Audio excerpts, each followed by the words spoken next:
আপনার জীবন, আমার জীবন। আমরা খুশি হয়ে যাই আমাদের জীবন পেয়ে, আমাদের জীবনের জন্য আমরা খুশি হয়ে যাই। আল্লাহ সুবহানাহু ওয়া তাআলা বলে, খুশি হয়েও না। গাছ দেখেছো, গাছে পাতা কুড়ি দেয়, গাছ বড় হয়, এরপরে পাতা কিন্তু টপ টপ করে ঝরতে থাকে। তোমাদের জীবনটা তেমন, এক সময় পাতা সবুজ হয়ে যায়, এই সবুজ থেকে আস্তে আস্তে পাতাগুলি বড় হয়, এরপরে পাতাগুলি হলুদ হয়ে যায়, এরপরে পাতাগুলি কি হয়, ঝরে যায়। কে বলেন জীবনটা তা না? আপনি চিন্তা করেছেন কখন? চিন্তা করেছেন? এই একটা আয়াত নিজের জীবনকে, নিজের সম্পর্কে চিন্তা করার, ভাবনা করার বিরাট সুযোগ রয়ে গেছে যদি আপনি মুমিন হন, যদি আপনি মুমিন হন। আল্লাহু আকবার, আল্লাহু আকবার। আজান হবে, আমি আর কাজে থাকবো না। আজান হবে, আমি আর কারোর সাথে বসা থাকবো না। আজান হবে, আমার বাবু যদি আমার কাছে থাকে, আমি আমার বাবার সাথে থাকবো না। আজান হবে, গোটা পৃথিবীর কোনো ব্যক্তি যদি আমাকে ডাকে, ওই ডাকে সাড়া দেব না, আগে আমি আল্লাহর ডাকে সাড়া দেব। আজকে কষ্টের খবর শুনো। আড়াইবাড়ির বর্তমান পীর সাহেব কাবলা গোরাম সারোয়ার সাইদি আজকে আসার সময় গাড়িতে বসে ওনার ছোট ভাই খবিরের সাথে আমি কথা বলছি। খবির কাঁদতেছে। আমি বললি, খবির কাঁদো না, বায়কের হুজুর বা ওই আড়াইবাড়ির হুজুর গত কয়দিন আইসিইউতে ছিল, পরশুদিন গতকালকে আবার হঠাৎ করে শরীরটা খারাপ হয়ে গেছে, আবার আইসিইউতে আনছে। নমুনাটা বেশি ভালো না। শোনার পরে আবার কলিজায় পানি নাই।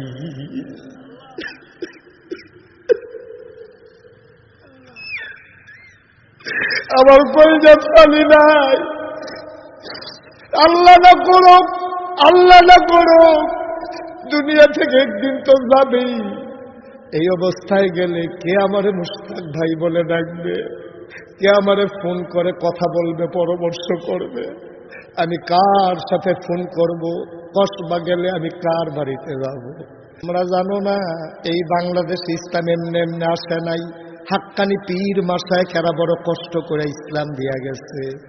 ওই গোলাম হাক্কানি পীর সাহেব, আসগর আহমদ পীর সাহেব যেই কষ্টটা এই এলাকাত করছে, নাগাইশের মরহুম পীর সাহেব আমার দাদাজান আব্দুর রাজ্জাক রহমাতুল্লাহ আলাই, আমরা তো গাড়ি দিয়া মাগরিবের নামাজ পড়া চা খাইয়া আমি গাড়িতে উঠছি। আবার কি সুন্দর মাহফিল বায়েক আইয়া পড়ছি। আবার বাফে বায়েক মাহফিল সেরা শু করে 20 মিনিটে টান দিয়া নাগাইশ চলে যাব। মরহুম পীর সাহেবরা পাওয়া আটটা রে, পাউডি ফুল লেগেছে। নাগাইশের হুজুরে কাঁদবে একটা ব্যাগ লইয়া, একটা ছড়ি লইয়া, শুরু নাগাইশ দিয়া কোনা গাড়া দিয়া কোনা চাইলে দিয়া তারপরে আইয়া মাহফিল করছে।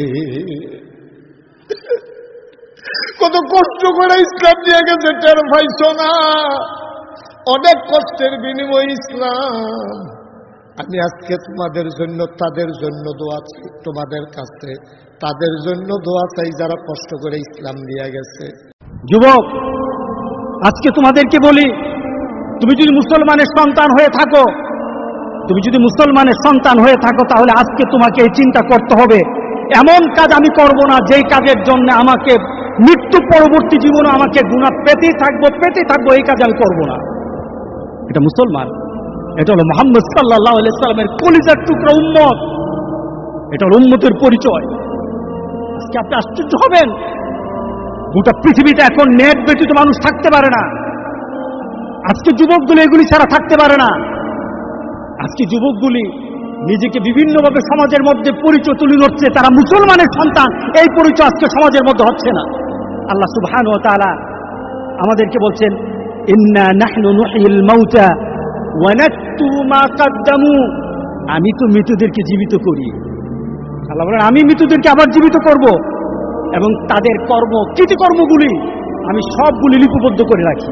ওয়া কুল্লা শাইইন আহসাইনাহু ফি ইমামিন মুবিন, আর প্রত্যেকটি সংরক্ষিত আছে, প্রত্যেকটি জিনিস সংরক্ষিত আছে তোমার জীবনের, প্রত্যেকটি জিনিস সংরক্ষিত আছে।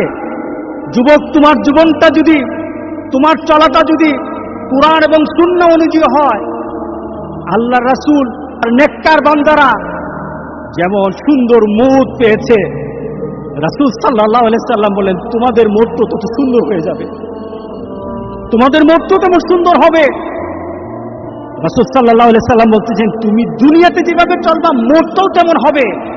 কোন ধরনের খারাপই যদি তোমার মধ্যে থাকে, তুমি যদি খারাপ নীতিতে চলো, তুমি খারাপ দৃশ্য নিয়ে চলো, তোমার হাতে খারাপ থাকে, তোমার ঘুমের সময় খারাপ জিনিস তোমার সাথে থাকে, তুমি তোমার বন্ধু বান্ধবের সাথে যখন আড্ডা দাও তখন তুমি খারাপ কোন দৃশ্য নিয়ে তুমি কথা বলো, তুমি তোমার বন্ধু বান্ধবের সাথে যখন কথা বলো তোমার ভিতরে খারাপ চিন্তা থাকে, তোমার মোটটাও তেমন খারাপই মোট হবে।